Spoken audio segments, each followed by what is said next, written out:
How's it going, super friends? Welcome back to my channel. For those of you who don't know, I'm Brad the DC Universe Geek, and I do action figure reviews, comic books, movies, everything DC. So if this is your first time here, welcome. Don't forget to hit that red subscribe button before you leave.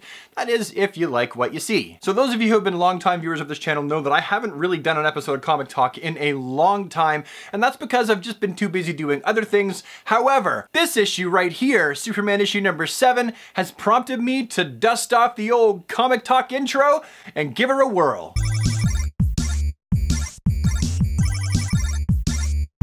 Now, what's so special about issue number 7 of Superman that made me want to make another episode? Well, for those of you who read Superman comics, you'll be familiar that with the end of issue number 6, we saw the final return of John Kent, who went bye-bye for some galactic field trip across the cosmos with his mom and Grandpa Jor-El. Now, some people think the reason why Brian Michael Bendis decided to whisk John off out into space was because he really didn't know what to do with him, so let's just get him out of the way. Other people like myself kind of feel like Brian Michael Bendis was sort of playing the long game with this, and he always kind of had a plan for John, because when he was questioned in the past, what are you going to do with John? Are you going to get rid of him? Are you going to kill him off? What's going to happen with John? He was like, no, I like the character and I do have plans for him. So I tend to think that this is something that we're dealing with that is concocted in the mind of Brian Michael Bendis. Now, overall, I haven't been one of the Brian Michael Bendis Superman detractors. I thought that the stories were reasonable, not as good as some of the previous ones, but they're certainly better than others. Brian's not the best, but he's also not the worst. However, you go messing with John Kent, and you're definitely going to get a landslide of either love or hate, because the character of John Kent is one of those characters that has been universally loved and accepted, for the most part, by Superman fans of all ages. Unless you're new to this channel, you know that to me, it just makes sense that you would give Superman a kid. I mean, he is a domesticated superhero, and if any character is going to be juggling superhero duties, work duties, and parenthood / family life, Superman is the perfect example of who to give that to. A lot of people say Superman is completely unrelatable. Pfft.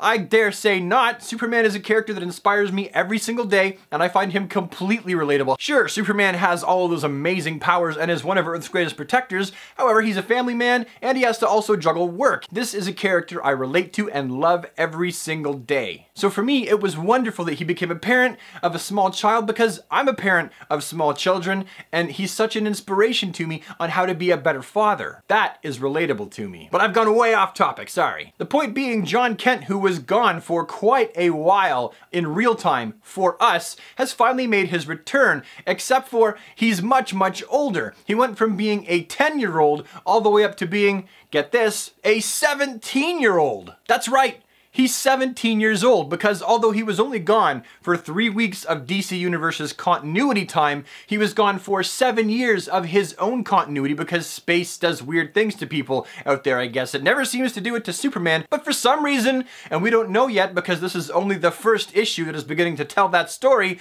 John got affected by all that stuff, and he went from being a 10-year-old to a 17-year-old. And I'm just like, really? Really? You had to age John. That is something you had to do. You couldn't have figured out a better way to tell a story involving this kid without having him be 7 years older. I had the same question a lot of you have. Is this permanent? Is it the new status quo, or is it just going to be something that is temporary that they then reverse after this storyline? It's DC. You never really know. Oh, he's dead. Woo! He's resurrected. Oh, that person doesn't have powers anymore. Woo! Now they're back and better than ever. It's a comic book that can really write whatever they want to, but right now, for current in-canon continuity, is this gonna stick? Anyway, let's quickly go over the events of the comic book as well. Just a quick little recap. Basically, right after the pod takes Lois and John and Grandpa Jor-El out of the apartment for their galactic field trip, they're taken to a much larger ship, of course. How could they go around space in that tiny little cramped pod? Where's the bathroom? What happens if you fart? Lois, there's a pickle jar in the corner down there underneath your seat. Lois puts on the suit by Jor-El's suggestion. They end up on this planet as their first stop. The whole thing kind of plays a little bit like a Doctor Who episode, only their ship is not bigger on the inside. Time and relative dimensions in space. This is just a big ship with a really big inside. Although technically the TARDIS is a big ship as well. It's just their cloaking device that made it look like a, oh, that's way off topic, isn't it? Sorry.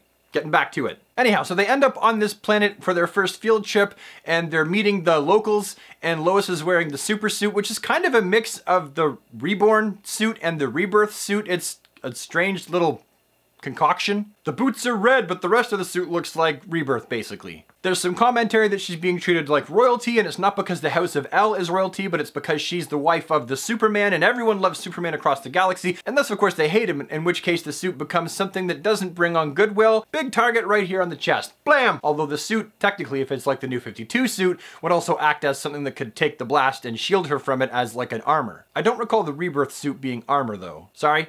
Way off track again, bringing it back. During the time of their excursion on that planet where they're meeting the locals and tasting the food, John ends up bumping into Lobo, and John of course is young and full of piss and vinegar, a little bit mouthy, and there's a conversation that they have back and forth where Lobo basically in a nutshell says, hey, you gotta decide when you're gonna become a man. Decide when you're gonna grow up. And then off Lobo walks. I'm sure that that whole little conversation is going to frame the rest of the story going forward. From there, John, Jor, and Lois learn of a group of people who are kidnapping and then selling the children into slavery, and John ain't having none of it, so he convinces his mother and Jor to go find them, and he ends up kicking a whole bunch of tail, freeing all the kids, and it's at that moment that the narrative for Lois is like, yeah, and I realized at that point that he didn't really need me there, and so she hops back in the pod and goes back to Earth. Which is why she showed up back in the story before John. After Lois is gone and out of the way, I guess Jor's behavior must change because John's like, yeah, that's what I realized, that Grandpa's just a little bit loopy, he's a maniac and he needs to be stopped. And so this is really just the beginning of the story. I would have liked to see Lois out in space more. She was really only in this issue, which means I guess the next chunk of the story will involve Jor and John as the primary cast with Lois gone. I'm kind of disappointed about that. I would have liked to see Lois see and be involved in a whole lot more in this story arc. They haven't made any mention of her having any crazy adventures on the way home either, so at this point I'm just assuming she went from there to home. John, however, on the other hand, still has who knows how many issues to go of this story arc, trailing around out space with his grandpa. Crazy old Jor, that's what we used to call him, taking bites out of beer glasses and smashing beer bottles off his head. How else should think he got those scars? Just kidding. Anyhow, the point is why I made this video in the first place is really just to pose one question to you, the audience.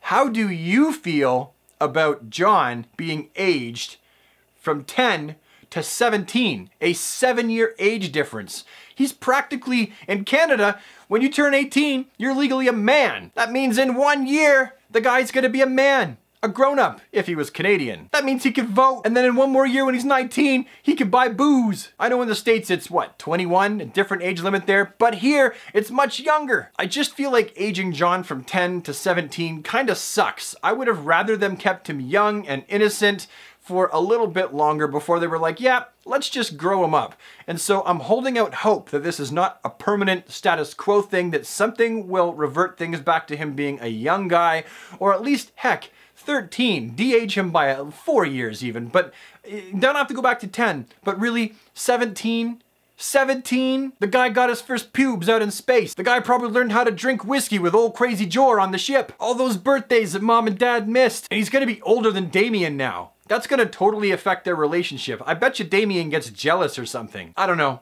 Personally, I wish they kept him younger, longer. I'm not super happy with it, and I hope it's not permanent. But these are just my ideas, thoughts, and opinions. What are yours? Please leave them down in the comment section below. Yay or nay to John being older, and also do you think that it's permanent or not? I'd really love to hear from you. If you like this video, you know how to bop that like button, you know what that red subscribe button's for, and also you know what that bell does. When you ding it, you get notified of brand new videos when I upload them, so if you want to get notified, ding the bell. But with that, we're done, so thank you so much for watching, Super Friends. I will see you next time, and until then, please take care of yourself. Bye for now.